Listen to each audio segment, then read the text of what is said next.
So అదైతే మనం మా ఊర్లోనైతే శివాలయంలోకి అయితే మనం వెళ్తున్నాం అనమాట. Okay, let's go. సో ఆ రూట్ నుంచి అయితే మనం స్ట్రైట్గా వచ్చేసామంటే ఇక్కడ అయితే మనకి చక్కగా గోశాల, గుర్రశాల, ఏనుగు అవన్నీ కనిపిస్తున్నాయి. దాని గురించి కుందేళ్ళు, దాని గురించి మనం ఇంకో వీడియోలో తెలుసుకుందాము.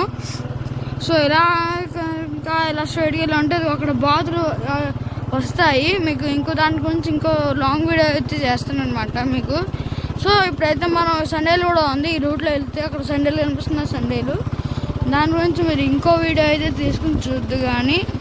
సో ఇదే డే 1 మన శివాలయంకి అయితే వచ్చాయి. చూసేద్దాం. ఇదిగోండి కొత్త గోపురం కడుతున్నారండి.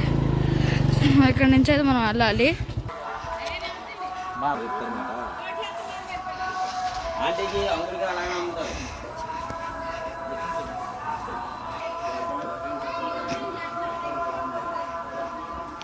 సో మనైతే శివాలయం లోపలికి అయితే వచ్చేసాం. ఇదైతే మనకి నివేదన శాల అనమాట.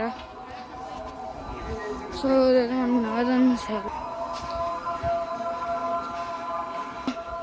సో అయితే మనం నివేదించాలని స్ట్రైట్గా వచ్చాం. ఇక్కడ గేట్ అయితే కనిపిస్తుంది. సో ఇక్కడ కనిపిస్తుంది శివలింగం. అది భక్తుల కోసం అనమాట, అబ్జర్వ్ చేసుకోవచ్చు. ఇదైతే ఇంకో సైడ్ వ్యూ. అందుకో సో ఇక్కడ నుంచి అయితే గ్రీన్ మనకి అయితే చాలా బాగుంటుంది అనమాట. అయితే మనకి ఇక్కడ ద్వాదశ లింగాలు అంటే తెలుసా, 12 జ్యోతిర్లింగాలు వండేవి చూస్తున్నారుగా. సో ఈ చెట్టు అయితే ఇది రుద్రాక్ష అనమాట. సో ఇదైతే మన నవగ్రహాలు అనమాట. నవగ్రహాలు 9 ప్రదక్షిణాలు చేస్తారు. ఓకే, సో అయితే రుద్ర హోమం అనమాట. ఇది ప్రతి సోమవారం అయితే చేస్తారు హోమం.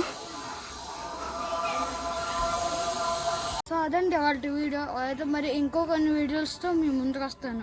Please subscribe to Harsha all in one.